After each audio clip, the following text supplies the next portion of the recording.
बिहार पूर्व मंत्री 5 बार विधायक रहे इखलाक अहमद ने केंद्र सरकार की विदेश नीति पर कसा तंज। इखलाक अहमद ने बताया कि किस तरह एक आम आदमी की थाली से सब्जी कम हो रही। हरियाणा चुनाव में किसी भी मीडिया में खबर नहीं थी कि जीत रहे हैं, फिर भी जीत गए। वन में वाली सरकार कुछ अच्छा नहीं चल रहा है, इसमें लोग परेशान हो रहे हैं। वलीमा था उसमें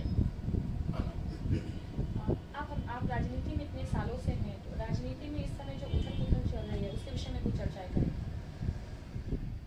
राजनीति आज मुद्दों की राजनीति रह नहीं गई है। राजनीति को आज कारपोरेट हावी है और कारपोरेट के अनुसार ही देश की नीतियां पॉलिसी तय की जाए। आज आम आदमी भारत की इस नीतियों से, अर्थव्यवस्था से आम आदमी का कहीं दूर दूर तक लेना देना नहीं। आम आदमी आज दिन पर दिन उसके थाली से सब्जी और रोटी भी धीरे धीरे कम होते जा रहे हैं। और जब देश को कहा जा रहा है कि हम $5 ट्रिलियन बट इससे गरीबों की जिंदगी में कितनी तब्दीली आई, यही मानक होता है किसी भी मुल्क के तरक्की का होता है। बट गरीब और दिन पर दिन गरीब होता जा रहा है। इसलिए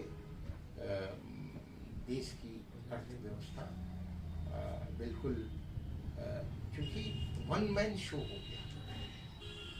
और देश की वित्त मंत्री वही बोलती हैं जो उनको निर्देश होता है। देश के हर विभाग के विभागीय जो मंत्री हैं उनकी अब देख लीजिए पिछले 3 महीने में, 1 महीने में, 2-3 महीने में लगभग 128 ट्रेन एक्सीडेंट हुए, जिसमें गुड्स ट्रेन भी और जो सेफ्टी कॉस्ट लगाना था आप लगा नहीं रहे। वंदे भारत पर आप पैसे खर्च करें तो वंदे भारत से कौन लाभान्वित होगा? हम आम आर दिल्ली अभी पूजा को वक्त जरा सा दिल्ली के स्टेशनों पर रहते कि कैसे कोचे हुए लोग बाहर से आ रहे हैं, जो बिहार उत्तर प्रदेश के उधर छठ के मौके पर लोग आते हैं। उनके इस ट्रेवल में कहीं कोई तब्दीली हुई? जरूरत थी कि उसको और ट्रेनों को बढ़ाया जाए, जरूरत थी कि लोगों को ट्रेन में सुरक्षा की व्यवस्था की। इसलिए सरकार की नीतियों से आम आदमी को कोई लाभ नहीं हो पा रहा। इससे ये समझा जा सकता है कि इस देश के कारपोरेट को कैसे बेहतर और कॉर्पोरेट को बेहतर रखेगा, वही इस देश की नीतियां तय करें। देश का आम इंसान ज्यादातर अब सुप्रीम कोर्ट पे भरोसा कर रहा है, जबकि निचली अदालतों में नहीं जा रहा है। सुप्रीम कोर्ट के बढ़ते केसेस और जल्दी से सॉल्यूशंस आने के विषय में क्या कहना चाहेंगे? अब तो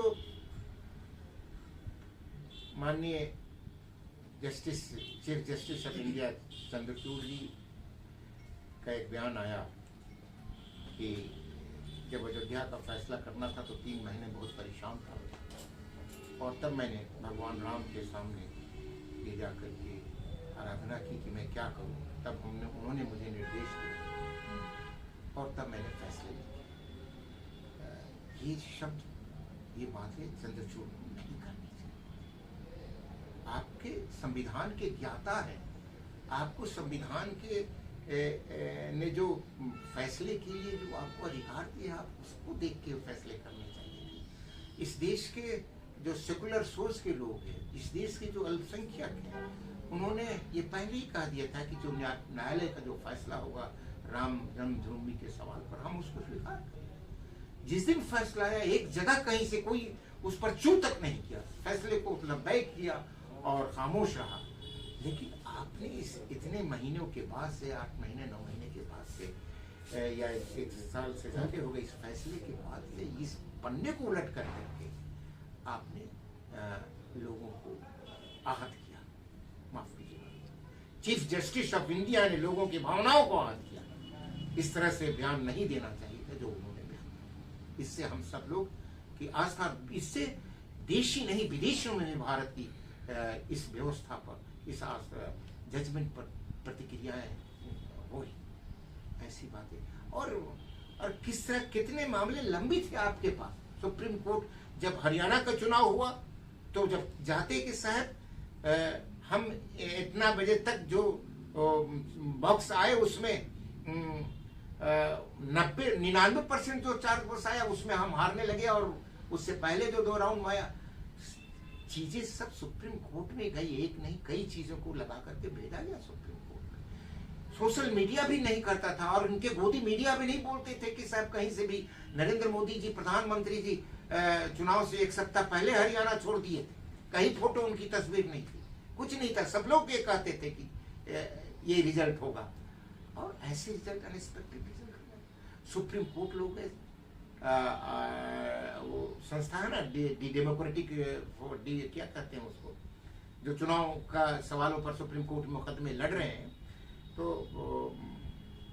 चीजें पेंडिंग है। जब नहीं दीजिएगा, और आप फैसले अब महाराष्ट्र के सवाल पर सरकार मतलब विधवा विलाप कर रही थी, जब सब जान गए कि महामहिम राज्यपाल के फैसले गलत हैं, तो उस गलत फैसले पर आपने कार्रवाई क्यों नहीं की? अभी तक सरकार कंटिन्यू कर गया, और जिस तरह से हुकूमत चाहती रही उस तरह से आप फैसले करते रहे। और अभी चुनाव आयोग का एक मॉडल है कि जो अफसर 3 साल से जहां है उसको हटाओ,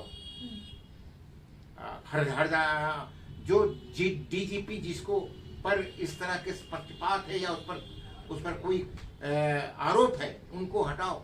आपने झारखंड के डीजीपी को हटा दिया, बट महाराष्ट्र के डीजीपी को क्यों नहीं हटाया? उनके खिलाफ 3 केसेस हैं, उनके खिलाफ एक मामला जजमेंट उनके खिलाफ है, उनको क्यों नहीं हटाया? चुनाव आयोग सुनने को तैयार नहीं है।